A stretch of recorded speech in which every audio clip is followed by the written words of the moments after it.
निर्जला एकादशी केवल एक उपवास नहीं बल्कि हमारी आत्मा की परीक्षा है।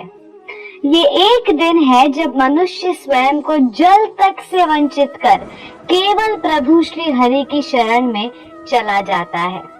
निर्जला एकादशी, जिसे भीम एकादशी भी कहा जाता है, वर्ष की सभी 24 एकादशियों का सार है। ये ज्येष्ठ मास के शुक्ल पक्ष की एकादशी को आती है। एक तपस्यामय दिन, एक आध्यात्मिक युद्ध का क्षण जहाँ भक्त अपने इंद्रियों पर नियंत्रण रखता है और प्रभु की कृपा की याचना करता है। ये कथा आरंभ होती है महाभारत काल से, जब पांडवों में सबसे बलशाली, सबसे प्रबल भीमसेन ने व्यासदेव से एकादशी व्रत के विषय में प्रश्न किया। भीम ने कहा, हे भगवान, युधिष्ठिर, अर्जुन, नकुल और सहदेव ये सभी एकादशी का व्रत करते हैं, परंतु मैं व्रत नहीं कर पाता। मेरे भीतर की अग्नि इतनी तीव्र है कि उपवास कर ही नहीं सकता। क्या कोई ऐसा मार्ग है जिससे मैं भी एकादशी का पुण्य पा सकूं? व्यासदेव मुस्कुराए और बोले, हे वायुपुत्र, यदि तुम वर्ष भर की सभी एकादशियों का पुण्य एक ही दिन में पाना चाहते हो, तो ज्येष्ठ शुक्ल एकादशी को निर्जल रहकर व्रत करो।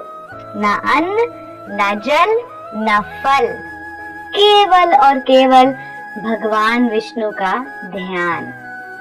ये सुनकर भीम का हृदय कांप उठा, परंतु वो भीम था।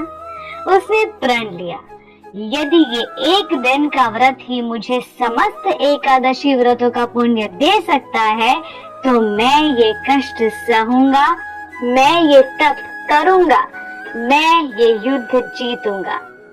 और तब उस भीषण गर्मी में जल की एक बूंद बिना भीम ने निर्जला एकादशी का व्रत किया।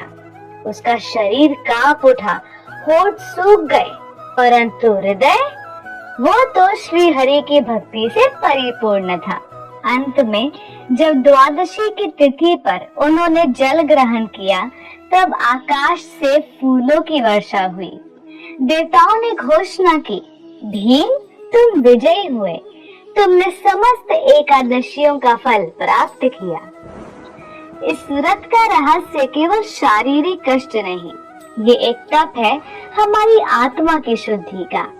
जब भक्त अपनी इच्छाओं को त्याग कर केवल हरि नाम का जप करता है, तब उसके भीतर का तमस दूर हो जाता है और वो प्रभु की भक्ति में लीन हो जाता है।